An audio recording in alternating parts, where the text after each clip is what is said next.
തീർച്ചയായിട്ടും ഞെട്ടിപ്പിക്കുന്ന കൊലപാതകമാണ്, നമുക്ക് വിശ്വസിക്കാൻ കഴിയാത്തതുമാണ്. എൻ്റെ ശ്രദ്ധയിൽ ആദ്യം വന്നത് പാങ്ങോട്ടത്തെ മരണമാണ്.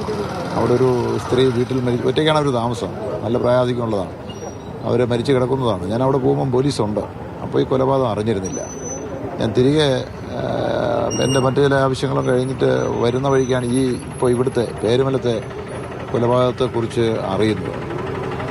മനസ്സിലാക്കുന്നത് പോലീസിൽ അയാൾ തന്നെ പോയി സറണ്ടർ ചെയ്ത് കൊടുത്ത മൊഴിയുടെ അടിസ്ഥാനത്തിൽ മനസ്സിലാക്കാൻ കഴിയുന്നത് ഇയാൾക്ക് കുറേ സാമ്പത്തിക പ്രതിസന്ധികൾ ആ കുടുംബത്തിന് വിട്ടുപോയി. ഇയാളുടെ വാപ്പ റഹീം ഗൾഫിലാണ്, എന്തോ സ്പെയർ പാർട്സ് കട നടത്തുന്നുണ്ട്.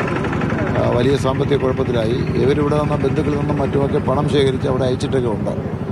അങ്ങനെ അവരെല്ലാം പണം ചോദിച്ച് വരുമ്പോൾ അവർക്ക് കൊടുക്കാൻ കഴിയാത്തത് കൊണ്ട് ഇവർ 3 പേരും കൂടി, ഇയാളും ഇയാളുടെ അനുജനും ഉമ്മയും കൂടി മരിക്കാൻ തീരുമാനിച്ചു എന്നാണ് ഇയാൾ പോലീസിനോട് പറഞ്ഞിരിക്കുന്നത്.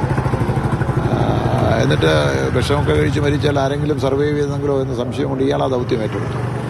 ഇന്ന് പകല് 11-12 മണിക്ക് ഇടയ്ക്ക് ഇയാൾ ഉമ്മയെ ഈ വീട്ടിൽ വെച്ച് കഴുത്ത് ധരിച്ച് കൊല്ലാൻ വേണ്ടിയുള്ള പരിശ്രമം നടത്തി.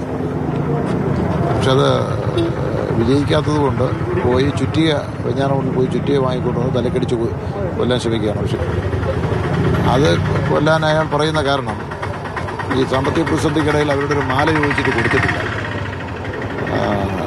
അങ്ങനെ ഒരു വിരോധമാണ് അയാളുടെ മനസ്സിലുണ്ട്. അതിൻ്റെ പേരിൽ അവരെ കൊന്നിട്ട് മാല പിടിച്ച് വാങ്ങി തലക്കടിച്ച് കൊന്നു.